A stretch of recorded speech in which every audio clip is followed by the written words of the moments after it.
Waquoit Bay National Estuarine Reserve showed off a cool new device recently.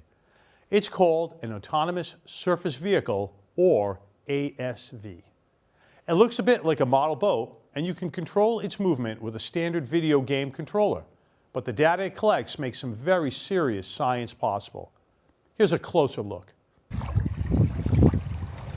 We here at the Waquoit Bay National Estuarine Research Reserve have a benthic mapping workshop going on where the reserve has brought in folks to talk about what solutions classification and data can tell us. This cool instrument here, this autonomous surface vehicle, is helping us demonstrate mapping side-scan sonar data, in this case, and bathymetry.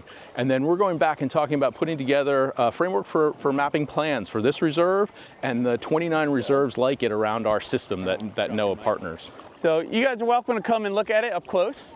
It's pretty easy to lift with about 2 people. There are handles on each side. So it really allows us to get into tighter areas that larger boats can't get into. It's a sonar that looks out from your boat, and you can see left and right and see structures away from your boat. So it's more of a search pattern rather than a bathymetry that looks straight down. A lot of those tight spaces are really where a lot of the oysters reside, small nurseries for fish, sea breaks for buildings in residential areas, also living shoreline. So using this technology to monitor those essential habitats, I think, is the biggest application. We're looking at it for things like places for eelgrass restoration suitability, where there's currently a thick layer of macroalgae on the bottom here. If you've tried to put an anchor down, a Danforth in here, you will find it slides along this.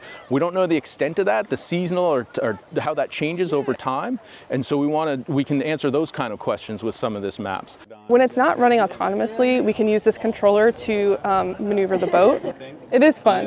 It's actually pretty responsive on the throttle.